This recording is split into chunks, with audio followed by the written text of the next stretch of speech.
We do have some breaking news that is coming out of the Middle East, of course, with the ongoing conflict with Israel and Hamas. And there was some big movements that happened as Israel plans to ramp up and hopefully wrap up this conflict, saying essentially we are going to take back control if there is no deal made, take back control of Gaza. And I wanted to get, Dad, your opinion, as there's a lot of people who are curious how this could actually happen, what happens to the people, where do they go, and of course the legalities with all of this. Well, the first thing you have to start with, Logan, is the Israeli cabinet met yesterday and decided to take over Gaza and occupy what people are trying to call an occupation. The reality is this: under the international law of armed conflict, when you have a war, especially one that was started by another party, and it was Hamas, and then there's conquest militarily, under international law, that is your property. Now, you can negotiate that away, but it is yours. Same thing happened to Israel in 1967. If you remember, Jerusalem was not the intended target of getting control back for the Israelis. They were just defending themselves, and they were not planning at that point on taking Jerusalem. But a miracle happened in that situation, and what happened was, when they went and looked at Jerusalem, the Jordanian troops have exited East Jerusalem. The Israelis went in and took that territory back. That's all this is. This is Israeli territory. It was under an interim agreement with the Palestinian Authority. They were supposed to govern it, which they did not. And then, of course, the war took place. So under international law, Israel is totally within its rights to maintain control of that territory. And when you look at even what took place within the Gaza Strip, where, as you mentioned, the Palestinian Authority was supposed to maintain control, they had an election there, and Hamas won the election. So the terrorist group ended up taking control, and Israel was not occupying the Gaza Strip.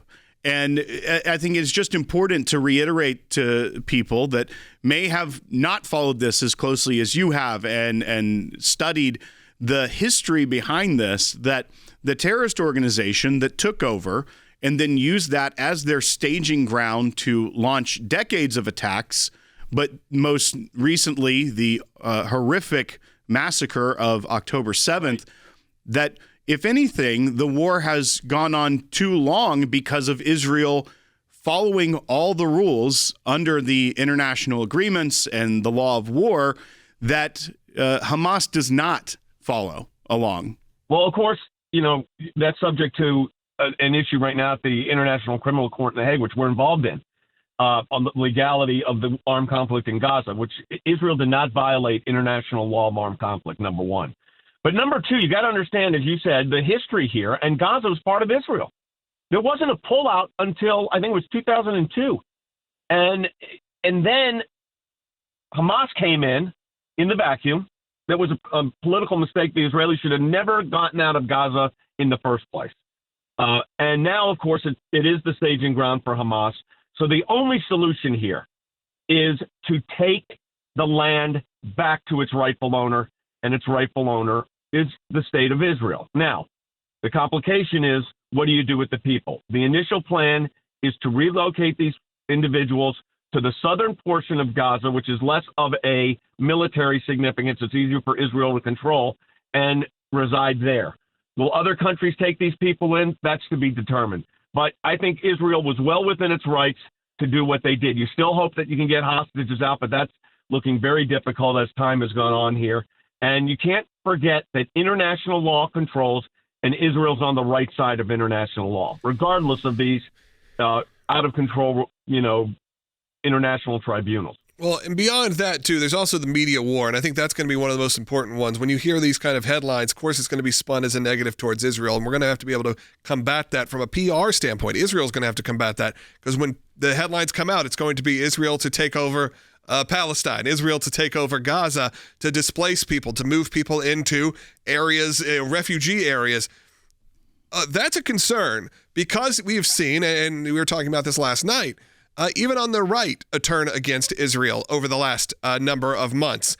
So how do you combat that from a media standpoint? And I think when I'm looking at it, it goes, it's very difficult. It's very difficult for Israel. They've never been great at winning the media war, and now it's gotten even worse. Well, one thing we did a number of years ago, I wrote a book called Jerusalem. And it sets forth the whole history. And you can get that anywhere you get your books. And that book sets out the definitive legal, archaeological, political situation and lays it out clear. And clear, it's Israel territory, number one. Two, you're right about the public relations war, Logan.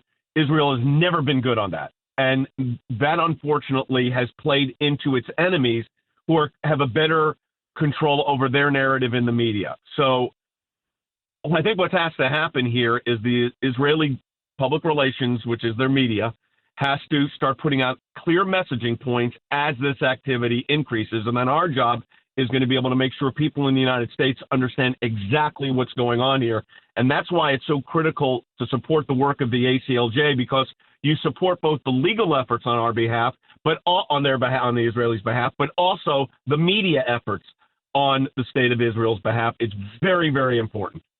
And unlike, I feel like, previous times where there has been conflict between Israel and Hamas, we've seen over this last 2 years how aggressive the anti-Semitism has risen up in this country. When you look at the college campuses, when you look at even that report that Harvard finally put out, and the president had to issue apologies, even though he was already fighting with the administration, saying, we're doing everything we can. We're doing it all right. You don't need to come in here and oversee our combating of anti-Semitism. And you read the reports, the individual attacks on Jewish students and the way that this has manifested in this country.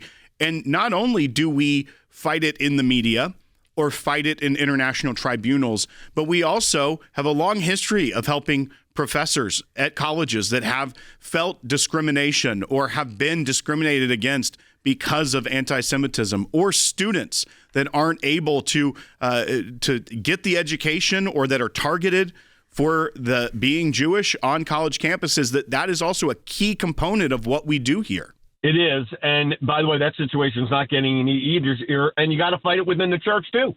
There is this kind of an I know, Logan, you all have talked about this not understanding clearly that there is no moral equivalency between the democratic Jewish state of Israel and Hamas and Hezbollah. That sounds like who would have to explain that, but you do.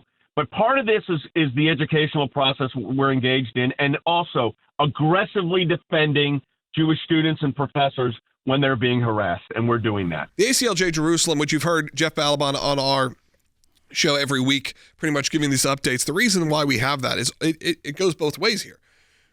It's for us to be able to share with our Israeli brothers and sisters that we support them, that we're there for them. It's beyond politics.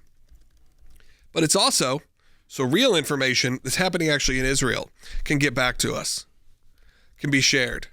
Because you know what's happening? I saw one of my friends said, look at this. And they showed me a video of people protesting against Netanyahu and the current government, Israelis in Israel. And I said, yeah, they're a free and liberal area, lowercase l liberal. They are able to have sanctioned protests. Right. Just like here in America, permitted protests.